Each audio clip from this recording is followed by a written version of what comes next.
Hello, and a very, very happy new year to everyone and each one of you. And today we are going to talk about how you are able to reinvent yourself in this particular year, 2025, and which tool we possess as individuals, which can help us float through this new year. So, without any further ado, let's dive into it. So, what we are discussing today is the profound concept of New Year's resolutions. Now, each one of us has made multiple resolutions, whether they are weight loss, whether they are launching a business, whether it's health, success, whatever it is, we do tend to make these resolutions. However, we also know that most of the time we are not able to live up to them. And I shall discuss with you in this particular video what are the main reasons why we do not stand by our New Year's resolution and how can we actually fix that. Because I can tell you that the most significant tool which we possess as individuals is our self-image. This is the self-image which is driving our everyday 3D reality. So I would like you to stick around until the very end of this video because I'm going to give you a step-by-step method teaching you how you shall be able to stand by your New Year's resolution and you're actually able to execute them with full faith and enthusiasm in this particular year. So let's dive into the very first thing, which is what exactly is your self-image? Your self-image is the perception which you have of yourself. It can be driven by how you've grown up and societal conditioning, how you've grown up and how you perceive yourself. Now, broadly speaking, self-image falls into three main categories. There's the victim, there's the fighter, and then there is the master. So the first step which you need to do is you need to identify where exactly on the spectrum, one end being the victim and the other end being the master, do you fall under. So if you are a victim, then you believe that life happens to you and you are at the whims and fancies of the world. And if you're a fighter, you go against the flow of life. You're not going with the flow of life. And if you perceive yourself as the master, then you have unlocked the key to becoming the master of your own reality. And that is where we all aspire to gravitate towards. It should be our mission to become masters of our own life and our own reality, because as human beings, we have been bestowed with the power to create our own reality. And we do that with the power of our thoughts. So our self-image should fall somewhere on the spectrum. If you're a victim, you believe that life happens to you, bad things happen to you, you find yourself to be unlucky, you blame everyone else for where you are in your life, and that is the lowest level of consciousness. It is victimhood. You have dispensed control of your life, of your power to create your own reality because you've given it to others, because you believe that others are responsible for where you are in your life. You're blaming everybody else. You're playing that blame game. And when you do that, you need to understand that that is when you are not able to become the master of your own reality. Now, if you are a fighter, you are going against the flow of life. You think that you are able to accomplish things and you are able to achieve your goals. However, you do it the wrong way. You expend energy where energy does not need to be expended. You're not aware of conserving your energy. You're wasting your energy. There's a finite amount of energy which we all possess. And energy can neither be created nor destroyed. It can just be realigned. And what the fighter ends up doing is and expends all their energy where energy does not need to be wasted. And little do they know that very soon life just passes them by because they have not been able to streamline their energy and channelize their energy in the right way. Although they're working very hard, they believe that they will be able to achieve their goals. However, it's counterproductive because they have not learned to master their thoughts and their emotions. And emotions are energy in motion. Only when you're able to streamline your energy, that's when you go with the flow of life. And that is where we all should be gravitating towards, going with the flow of life as opposed to going against the flow of life. So our self-image is the one which we possess of our own selves. Now, we all have different identities which we identify with. For example, I identify with Asma, the polo player, Asma, the professional cyclist, Asma, the homemaker, Asma, the mother, Asma, the daughter, Asma, who used to be a professional person at one point. So there are many identities which we identify with. But the self-image is the version of your identity which you identify with the most. This is your perception of yourself. How do you perceive yourself? Do you perceive yourself as a very accomplished person, or do you perceive yourself as a victim, as a failure? Because however you perceive yourself, that is what is going to be reflected in your 3D reality, only with a delay. However, it is your self-image, how you perceive yourself, which you are presenting to the mirror of reality. It is your internal world, how you perceive yourself internally, what you think of yourself. What is your self-image? This is the self-image which is going to pan out for you in your 3D reality, in your everyday life. So it is very important that you are able to craft this self-image with a lot of care. And you should be adopting a self-image for yourself where you see yourself 5 to 10 years from now. And I will give you my example. Now, I saw myself as a housewife, as a homemaker, as a full-time stay-at-home mom for a whole decade.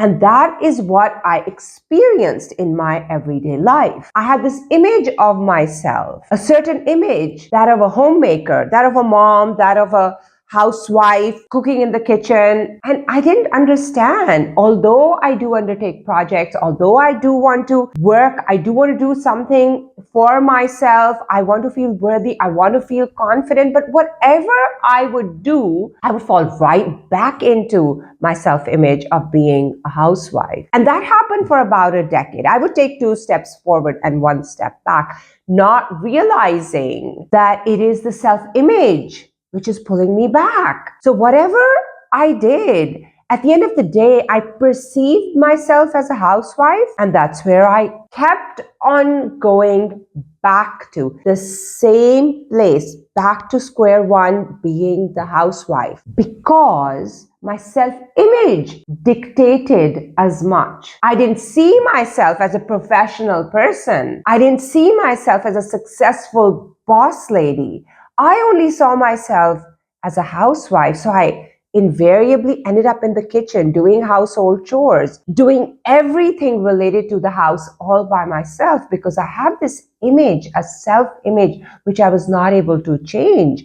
Only when I started changing my self-image, believing in myself, telling myself that I am more capable, embodying a different self-image, embodying a self-image of a more successful person, only then I was able to experience a different reality. It is your self-image which is constantly dictating what you are experiencing in your life. So you have to be exceptionally careful about how you perceive yourself. So the first step in the process is recognizing how you perceive yourself. The very first step is your recognition of how are you visualizing yourself. Think about how your life is unfolding and then ask yourself, where lies within the problem? How do you perceive yourself? For example, I thought that I was only good enough to be a housewife. And since I lacked self-worth and confidence, I didn't think that I'd be able to start my own business venture. And even when I started my own business venture by the name of UltraFit Health and Fitness, it fizzled out very quickly. And the main reason for that was that I did not identify with being a business owner. I lacked vision and I lacked direction. And the issue was that of identity. When people ask me, what do you do? And I would like to say that I'm a business owner and I'm running my own health and fitness business. However, I would say, I'm an instructor, I'm a fitness instructor.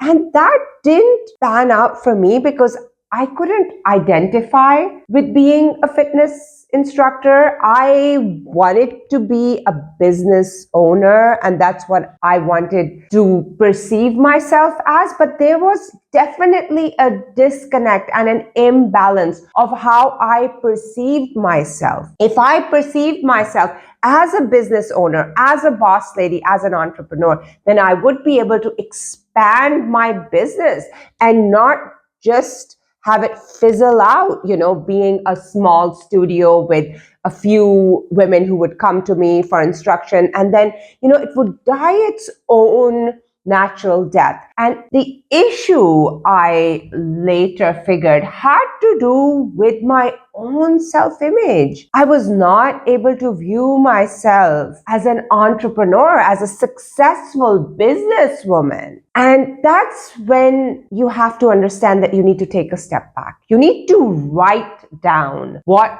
do you see when you see yourself in the mirror? How do you perceive yourself? Recognizing your current self-image, identifying how are you viewing yourself is exceptionally important in the process. That is the first step. And only once you have recognized what the issue is, how are you perceiving yourself, only then you're able to take the next step, which is changing that self-image, taking a step back, figuring out what is it that you would like to do in the next 5 to 10 years, or figuring out where do you see yourself in the next 5 to 10 years. That is the main question. And if there's a misalignment between how you see yourself and where you want to see yourself, then that is what you need to fix. You need to adjust your own self-image to match the one of the person you wish to become in the next 5 to 10 years. And once you have identified that, you are already on your path to changing your life. You have disengaged from your existing timeline. You have already been able to disengage from it, and you have shifted timelines only by the power of your thoughts, only by identifying that this is not the version of you which is going to lead to the person who you wish to become in the future. So you need to be able to recognize that. And once you recognize that, that is 80% of the work, which is done right then and there, because you have been able to disconnect from your existing timeline. And now you have shifted your timeline with the power of your thoughts, because you were able to identify the self-image where you see yourself 5 to 10 years from now. So once you've identified a new version of yourself, you have shifted timelines. Now this is your new timeline. You have disconnected from your old version. You have used your thoughts to identify that this is not the version of you which is serving you in any way, because this is the version of you which is keeping you in the same place year on end. So you have disconnected with this particular version of yourself. Now you have crafted a new version, and this is the version of where you perceive yourself in the future. And once you have identified that, you are on a different timeline altogether. And now from here, you have the opportunity to make forward movement, taking baby steps towards your new self-image, right? For example, I wanted to be extraordinary. I did not know how I would get there. However, I knew that the image which I had crafted of myself of a housewife cooking in the kitchen was not serving me in any way. I could not become extraordinary from this particular self-image. So I had to disconnect. First of all, I had to recognize that this is not the self-image which is serving me. And then I had to figure out, what is it that I wish to achieve? And for me, it was becoming extraordinary. And how do you become extraordinary? I have disconnected from my old image. Hence, I have disconnected from my old timeline. Now I have identified that I want to be extraordinary. So I'm going to shift timelines. I am on a different timeline, which has the opportunity to lead me towards becoming extraordinary, which is my ultimate goal. So how do I do that? Baby steps. I need to figure out, what is it that I desire and why do I desire it? The two most important questions, the what and the why. So I have desired the what, which is becoming extraordinary. Now, what is the why? My why was very simple. I didn't feel worthy being a housewife. I didn't feel worthy cooking in the kitchen day in, day out. So I wanted to regain my self-worth, as well as I wanted to take back control of my life. I wanted to be in control. I didn't want to go just with how the life and where the life was taking me, being dictated by my self-image of being a full-time housewife. I wanted to take back the control. That's not making me happy. So I'm going to take back the control. So that was my why. My why was regaining my self-worth and confidence, as well as taking back the control of my life. And that is very powerful. Once you have identified your what, and once you have identified your why, that is what is going to help you move forward in your new timeline. You've disconnected from the old, you've stepped into the new, and identifying your what and your why are the two main tools that are going to help you move in your timeline. This is how you're going to be able to populate your new timeline. There has to be forward movement as well. You can't just say that I've shifted timelines and now I'm going to stay here, and after some time move back to your old timeline. That's not how it works. Once you have shifted timelines, you need to make a conscious effort to stay within that timeline, because it is very easy to slip back into your own habits and your old self and your old timeline. So what you need to do is you need to take baby steps, but forward in the right direction. Keep moving forward. Never look back. You have left that life behind you. Only if you keep looking back and saying, that was easier, that was more comfortable, I had learned how to cook already, right? So your comfort zone is actually pulling you back, and your new life is very uncomfortable. But that is what you need to know and learn, that your new uncomfortable life should become your new comfort zone. This is going to be your new comfort, because you're rising above and beyond your self-limiting beliefs. This is the trajectory that leads to your ultimate goals and your desires. And your desires may be changing, you see, with time. What you want today may not be what you desire tomorrow, because you're growing as a person. The journey of transformation which you have embarked on, it is helping you grow as a person. And when you grow as a person, you are growing into a different version of yourself, a newer version, a more confident version, a more successful version. And that is the version that you need to embrace. So taking baby steps reveals your how. You do not need to identify your how from the get-go, from the onset, because the how is revealed to you. For example, how I became extraordinary was that I was presented with the opportunity of becoming a competitive cyclist, which led me to becoming a professional cyclist, which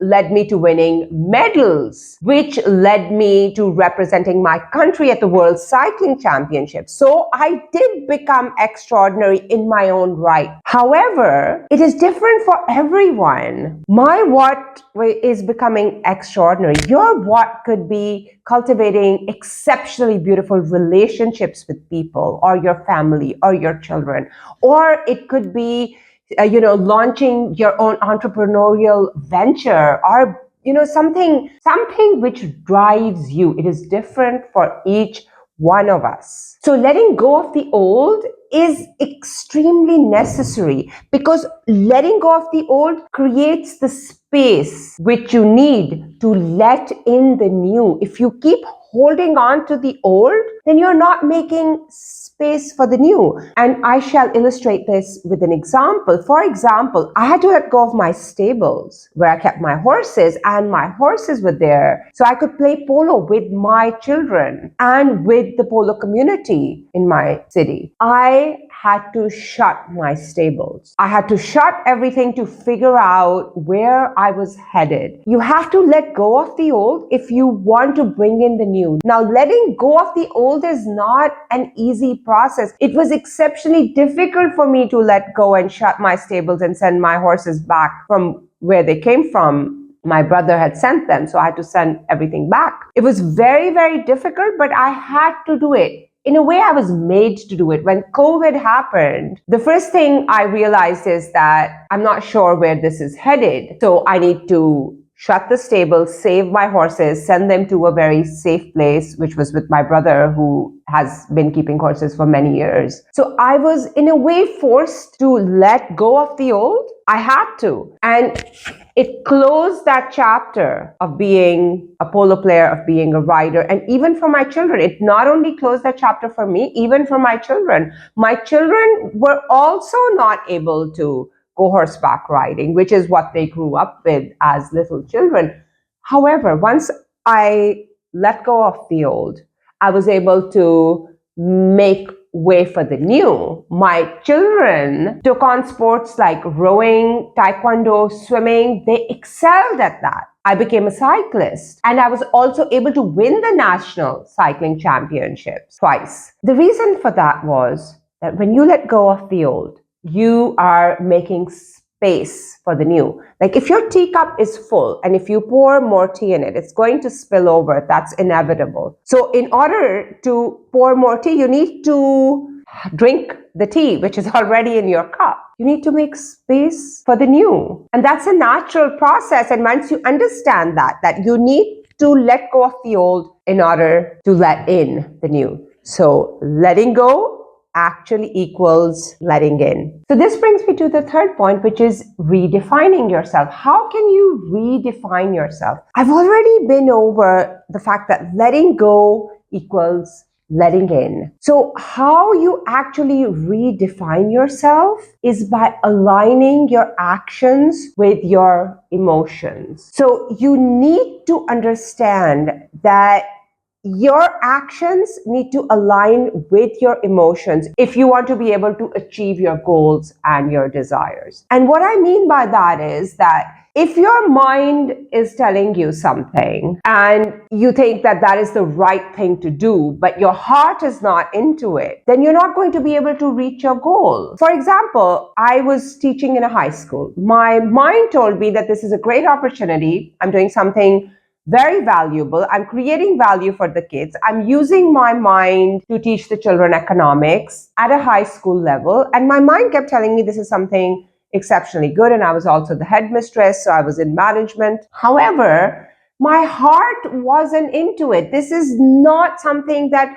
really drove me. I was not driven by teaching economics to high school kids and being the headmistress of a local high school, because it was not very challenging for me to be the headmistress. I enjoyed the teaching part, but being the headmistress part, I was not challenged by that. So my mind is telling me that this is something that I should do. However, my heart is not into it, right? So there's a misalignment between my actions and my emotions. So what happens then? You're not able to reach your goals. In another situation, where your heart is really into it. Like, I really love being a fitness instructor. I love fitness. I like health and fitness. I like to eat healthy. I like being super fit. I'm a sportswoman. So I launched my own health and fitness business. However, my mind told me that being a fitness instructor is something I do not personally identify with. There was a misalignment once again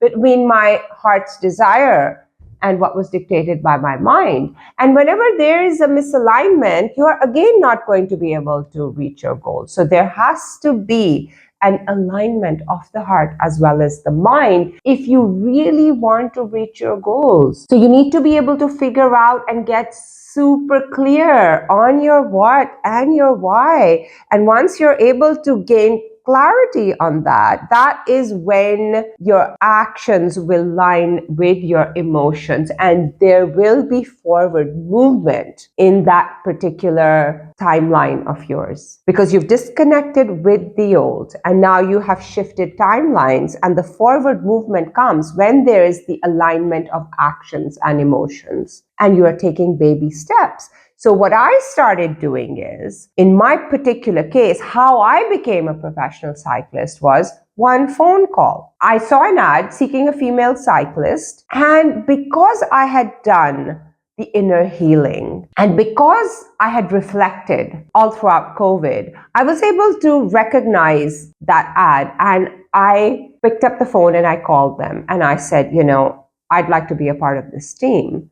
I didn't get any call back. However, I knew that this is what makes me feel extremely happy. I could see myself literally winning in this particular field. So I called them again. I was very persistent, and lo and behold, I got into the team, and the rest is history. I became a professional cyclist. I was able to represent my country. I won many medals for my team. So one step after the other. That's only because I had defined my what and my why, and I had created an alternate self-image of myself, which was that of an extraordinary woman, an independent woman who was able to follow through with her goals. This was not a woman who was going to fall back to being a housewife. This was a new woman who was confident, who felt worthy, who controlled her own life and knew even if there were setbacks, she was going to go after that dream of becoming a cyclist. And that's exactly what happened. I became a professional cyclist. So you need to be able to redefine your self-image, and you need to embody it. How you embody it is by taking steps in the right direction and not being swayed back into falling into your own old version of yourself. Even though it's very difficult to stay in this new self-image. For example, I had to wake up every day at 6:30 in the morning. I had not only wake up, I had to go through intense training for cycling with the team, with my coach. It was so intense that it was painful. I didn't know how to draft. It was painful. It was scary. Learning how to draft in cycling could be fatal. You can bash your cycle into the one in front of you and you can get hurt quite badly, right? So many things you have to overcome, and it's just overcoming your self-limiting beliefs. I'm too old. I'm not good. This is not for me. These are your own self-limiting beliefs. You need to be able to tell yourself that you are good enough. You are good enough to become a cyclist, and that is your dream, and that is what you're going to pursue. You need to embody it. When you envision yourself as a champion, only then you're going to be able to become a champion. So reinventing yourself and your self-image requires not looking back, just moving forward with one agenda, getting clarity on your what and your why. and the how reveals itself to you. It's as simple as 1, 2, 3. When you are really uncomfortable, you need to recognize that there's something great about being uncomfortable. The discomfort is what you are seeking. You are out of your comfort zone. Your comfort zone is what is very, very comfortable, right? So when you step out of that comfort zone, you need to give yourself a pat on the back because you're uncomfortable for a reason. You're growing as a person. So once you recognize that there is no growth until you feel the pain, that's when you start embodying your new self-image. And that's when you evolve into a new version of yourself. And this brings me to the next point, which is the role of consistency and persistence. This is exactly what I'm talking about. When you're embodying a new version of yourself, it is not easy. I had never done cycling before in my life. I didn't know anything about cycling, let alone being a competitive cyclist or a professional cyclist. I knew nothing about that. However, I was very patient. I was resilient. There was a time when nobody wanted me to be a part of their team. When we had friendly races, I was the last one to be chosen. However, I had to be patient. I had to show resilience. I had to show commitment because this is the journey of transformation. This is what the journey is all about. This is how you reinvent yourself, by being patient, by committing yourself to the process. Now, if I kept telling myself that I'm not seeing any results, what's the point of being a cyclist? Let's just go back to being a housewife and cooking day in, day out. It's very easy to do that. After all, I had learned and taught myself how to cook. And it was so difficult to be in the sweltering heat of Karachi early in the morning, cycling with your coach, learning different things, learning how to draft, learning how to race, learning how to sprint. It was painful. It was exceptionally painful. However, if you let your 3D reality dictate how things should unfold in your life, then you will not see forward movement towards your goals. And what I mean by that is that you need to be supremely biased in your own favor. If you're not seeing any results, if your 3D is not shifting around, just be patient. There is a delta T. There is a time lag between when you have committed to your process of transformation and when you see the results. The results don't flow right then and there. The self-image which you are presenting to the mirror of reality is going to be reflected with a time delay.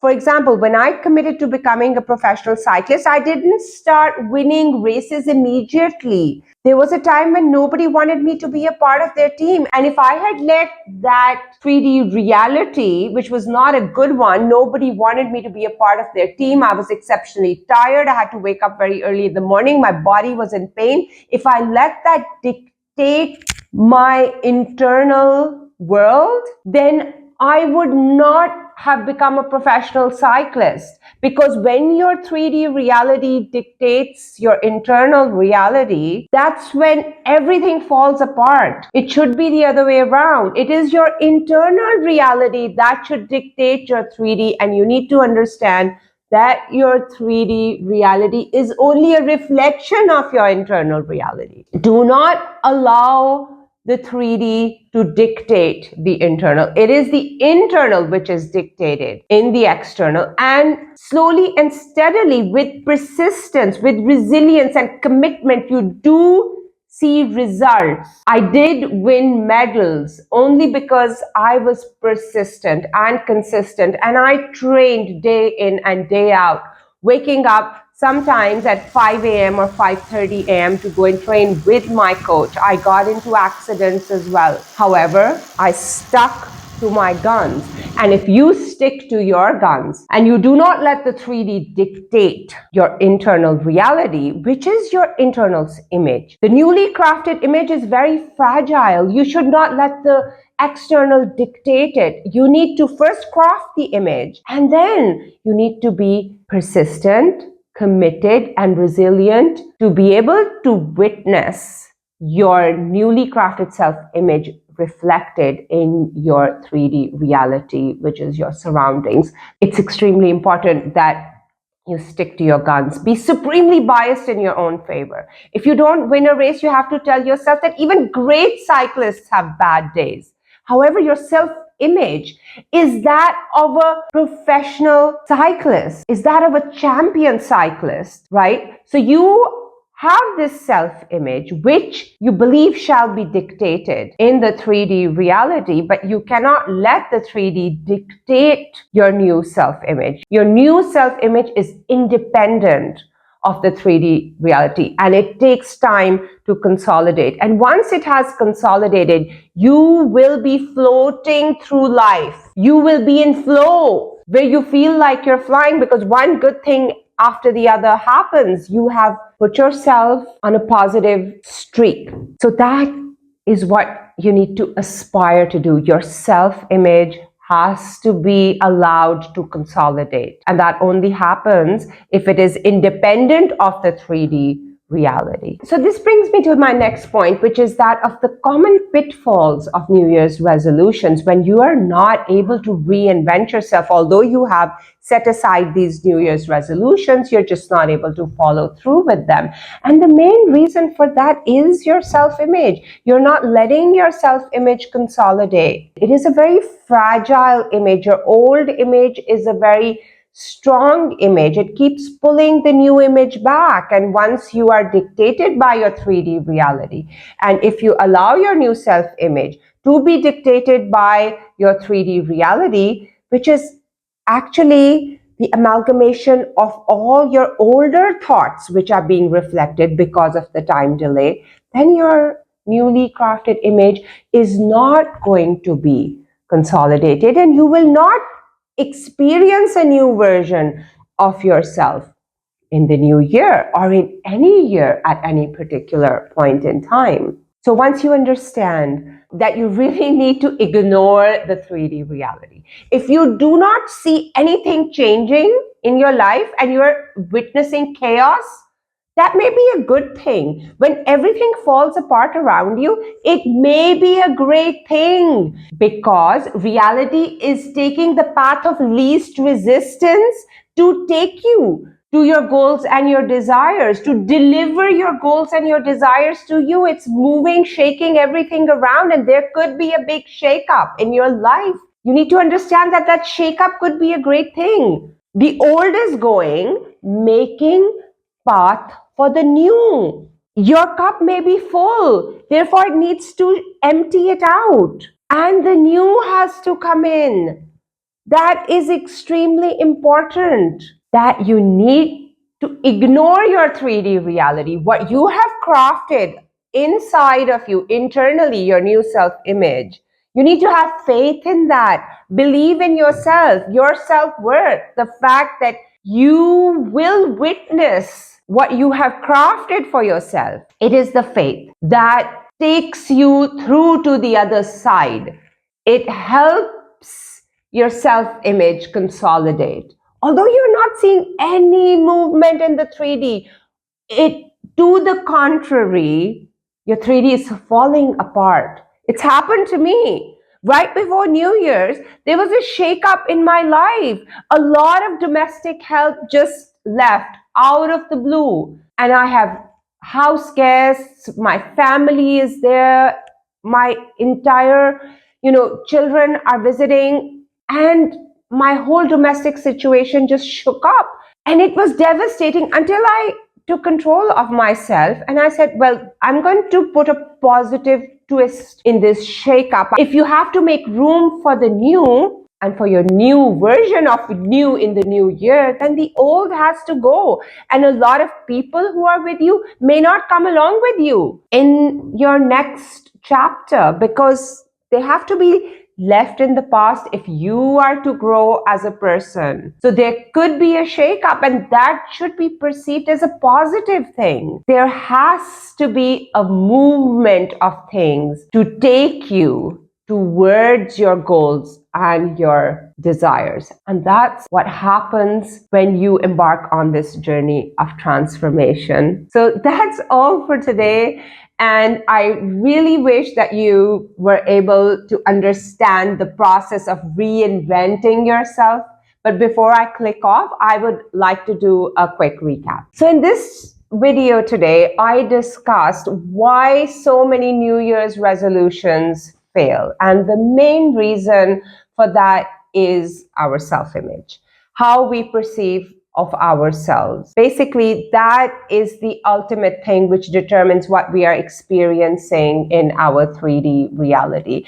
And if we are to change, and if we wish to stand by our New Year resolutions, then we need to be able to embody them, which means that we need to be able to craft a new self-image for ourselves. For example, if I want to launch my own business in 2025, however, I still see myself as a housewife, then there's a disconnect there. So when our actions align with our emotions, that is when we are able to embody our new self-image. The first thing we need to do is we need to be able to identify our what and our why. What is it that we desire and why do we desire it? That helps us with gaining clarity on how we perceive ourselves, how we perceive of ourselves now, and how we envision ourselves in the future, 5 to 10 years into the future.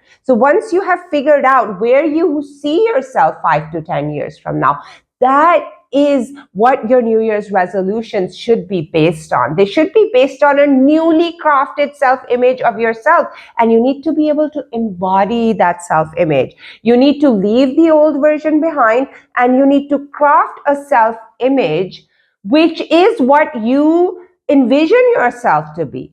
In the next 5 to 10 years, the New Year's resolutions should not just be for that particular year. For example, if you say that I would like to lose 10 kilos in this particular year, 2025, what may end up happening is that you've lost 10 kilos in 2025, however, you gain it back in 2026. So what you need to identify is a new version of you, the version of you who sees themselves as a very fit person. And as a part of their fitness routine, they go to the gym. They don't go to the gym to lose weight. They go to the gym because that's who they are. They stand by their health and fitness, and they see themselves as a super fit person. So when you envision yourself as a super fit person, then your resolutions are going to be long term. You have embodied a new version of yourself. So you've crafted this new self-image. Your actions have aligned with your emotions, and then you have to be patient, consistent, and committed to your new goals, because you are not going to be able to envision your new reality immediately. What you have crafted for yourself will take time to unfold. So what you need to understand is that you have to be committed to the process. You have to be resilient. You have to be persistent. And you cannot let your 3D reality dictate your internal world. It has to be the other way around. Your internal dictates your external. And you have to understand that the external is only reflected with a delay factor. When you perceive something to its reflection in your 3D reality, there's always a time lag. And you need to be allowing yourself to overcome this time lag. And that only comes when you're persistent and committed. And that's when you'll be able to see your goals and your life unfold just like you have always wanted. This is what will cause forward movement in your newly crafted self-image and your new timeline. So stay committed, stay focused, and be persistent in 2025. Thank you so much for watching. I would really appreciate if you could please give me a like, if you could please subscribe to my channel. I'm Flawless, and I give you consistent and persistent advice on how you are able to shift your reality by shifting into a new version of yourself. And my channel, I'm Flawless, is also about the law of attraction and about manifesting the life which you have always intended and which you deserve to live. If you would like to work with me, the information for that is in the comment section below. Thank you so much and a very happy new year to everyone.